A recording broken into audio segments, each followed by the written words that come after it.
If the goal was to make us laugh, they certainly nailed it. Welcome to MsMojo, and today we're counting down our picks for the top 20 hilarious fails on Nailed It. For this list, we're looking at the biggest and funniest fails from the Netflix baking show, including its holiday seasons. By the looks of it, these bakers may have bitten off more than they could chew in an attempt to win the dough.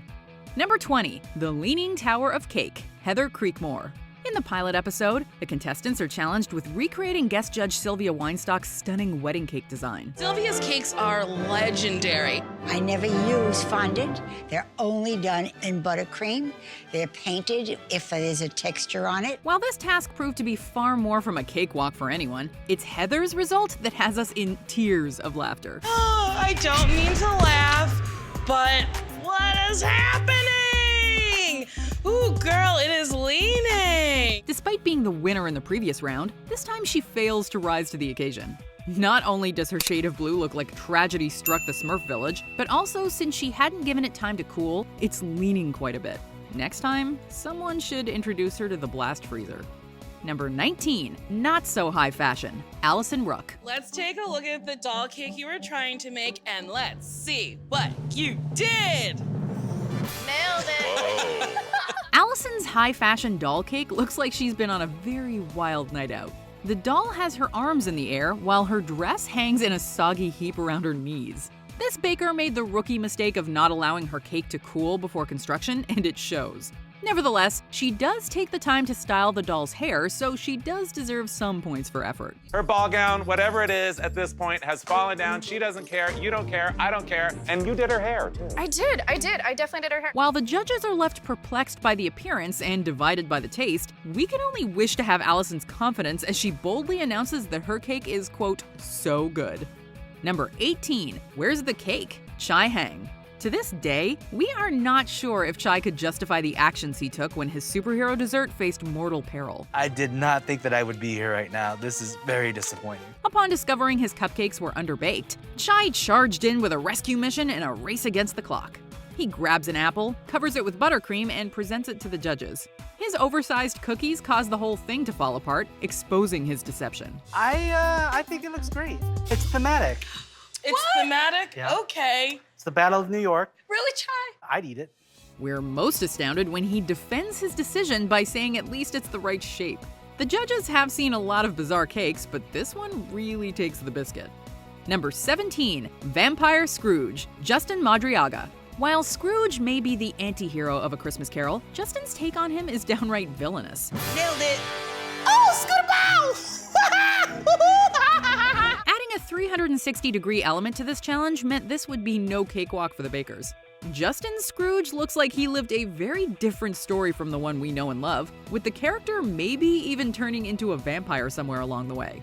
Considering Justin used his panic button makes this epic fail even more perplexing. Nevertheless, after the initial shock, the judges just couldn't get enough of Night of the Undead Scrooge. It's just so delightful. Turn it again. Oh. The cake is so wide. Talk about a nightmare before Christmas. Number 16, A Gingerbread Condo, Joelito Nunez. In this Christmas-themed episode, the contestants are asked to build a 2-story gingerbread winter wonderland. Okay. Even though they don't even have to bake their own gingerbread, Joelito's cake is somehow missing an entire second level, giving the house more of an abandoned bachelor pad appearance.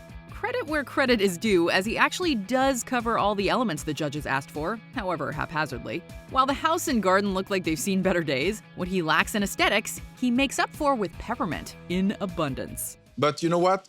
You have a standing up house, you have the yard, you have, a lot of the elements that we ask you for. Number 15, Hot Mess Volcano Cake, Megan Swanson. While the challenge of creating a functioning erupting volcano cake sounded like a blast, what the competitors serve up can only be described as a hot mess. The most hilarious of the three, however, is Megan Swanson's narrative cake, complete with burnt trees and a dinosaur that the judges say looks like a poodle. The dinosaur looks a little bit like a poodle, but I do like that you did the pretzels as the dirt, and there's things that look like rocks. Like, I like that. While the actual eruption is awesome, she forgets to carve her volcano and has to resort to mounds of buttercream to cover it up.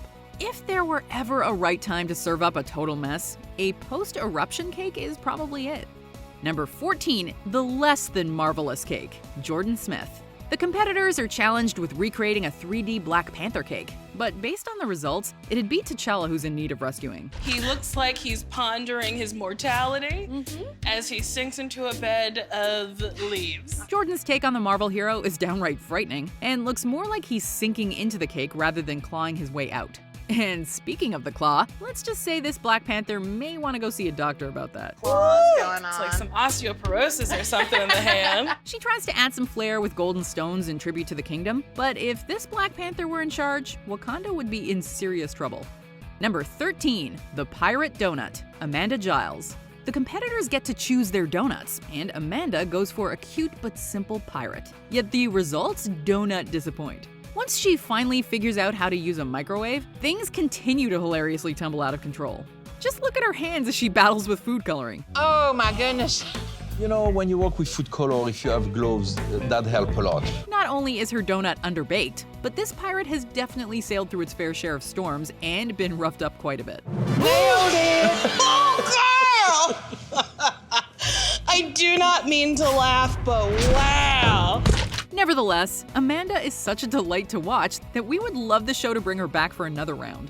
Number 12, Menorah Doughnuts, Bella Pori. Whoever said imitation is the sincerest form of flattery clearly has never seen this show.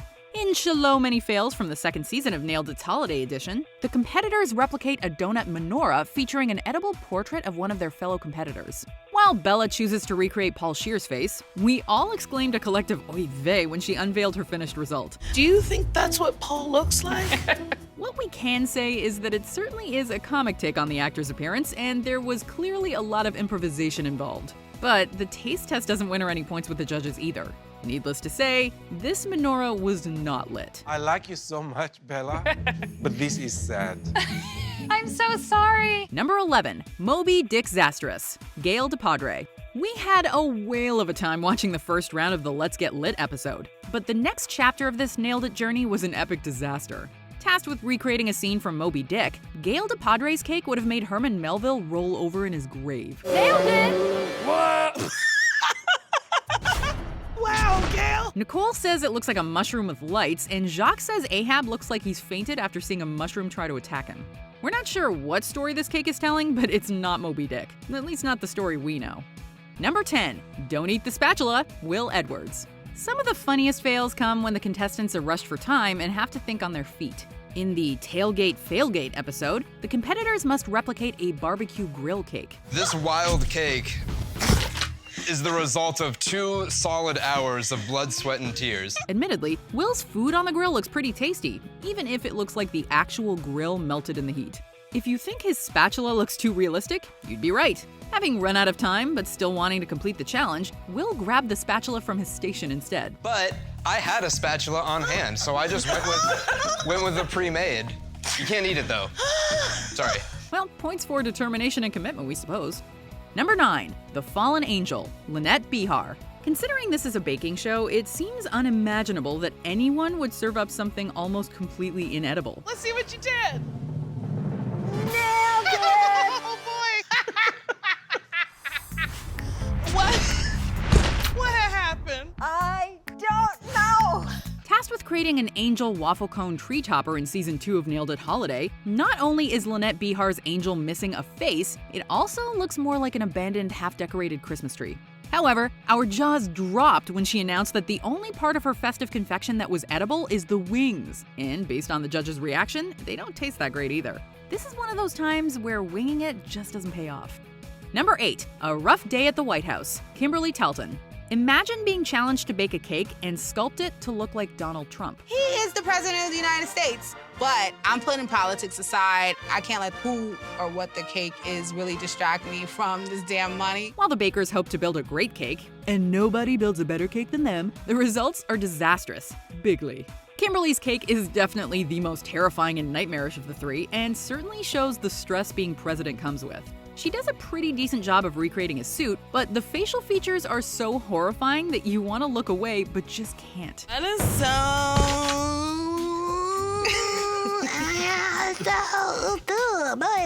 It's good. Plus, you know you'll be seeing that face in your nightmares. Well, at least Kymberli seems happy. Number 7, Little Red Riding Wrong, Kristina Black. Ever wonder how Little Red Riding Hood could possibly have survived being eaten by a wolf? Well, Kristina's cake pop, inspired by the fairy tale, probably adds that dose of realism. Little Red Riding Hood is dead? Right, or a night at the bar. She defends her dessert by insisting that Little Red is wearing her summer hood, whatever that means. She also draws a face on a marshmallow and for some reason places a pair of lips where the hood is meant to be. Guest judge Ron Ben Israel calls it a horror story, and we think it makes the Brothers Grimm version look like a ray of sunshine. Number 6, the clown from your nightmares, Beverly Blanchette. In an episode called Cakeophobia, we expected to see a few scary desserts, but Beverly's clown cake turns slightly scary into downright terrifying. Yes, clowns can be creepy, but you know what's worse? A clown without a head. Oh, Beverly. I like the straw arms.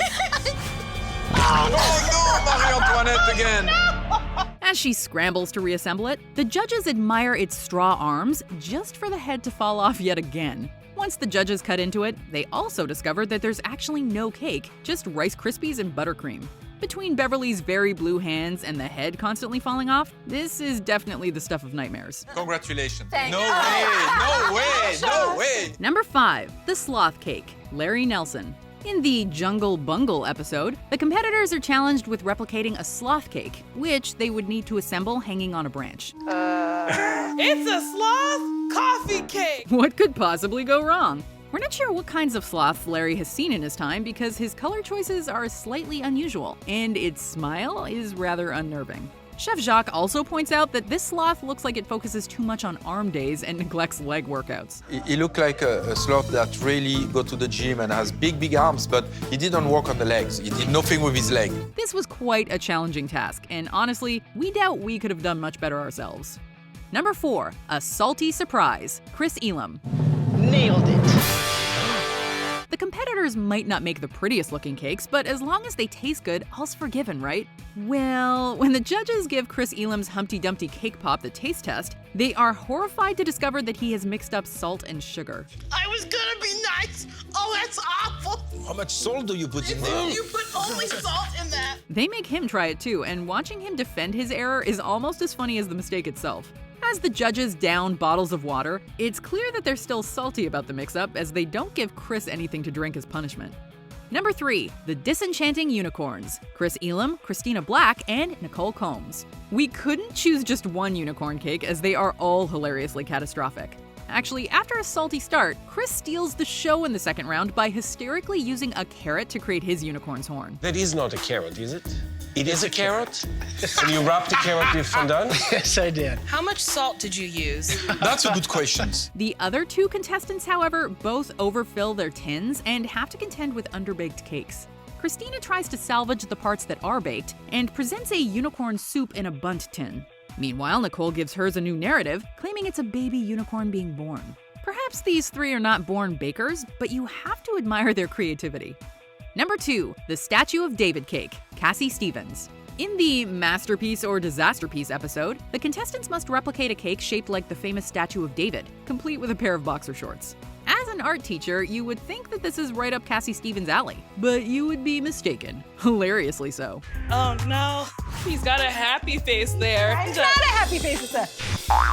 We're not sure if they teach sculpting at art school because her David's arms are longer than his legs. But I'm almost positive my art teacher license is gonna get revoked. Although, we do like the creative license she takes with the boxer shorts as she chooses a cheeky emoji instead. One thing's for sure, she is definitely no Michelangelo.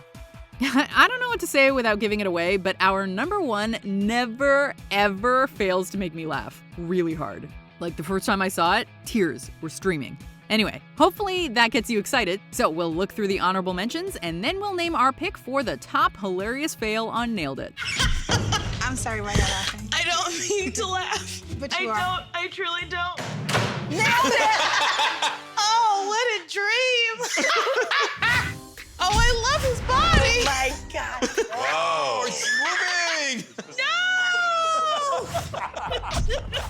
Christian, this is my favorite thing I've ever seen. It's all kinds of abstract art. Okay. That pig's coming out of the hot tub. Yeah, that pig's trying to break free. But this one on the right looks like a turd. It looks like a couple of weirdos in a hot tub.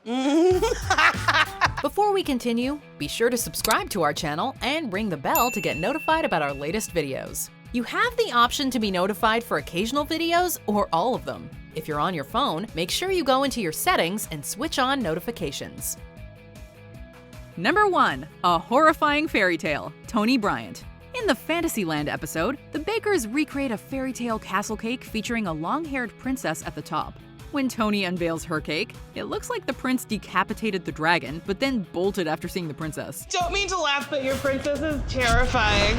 She's so scary looking, and I don't think anybody's coming to rescue her. In fact, some noticed a similarity to Momo, who went viral for terrifying people online. Tony then gives the princess a voice, which only makes her even creepier. Hi guys. You need to kill that dragon off with his head. Nevertheless, they say never judge a book by its cover, and Tony becomes the hero of the story as she walks away with the $10,000. Do you agree with our picks? Check out this other recent clip from MsMojo. And be sure to subscribe and ring the bell to be notified about our latest videos.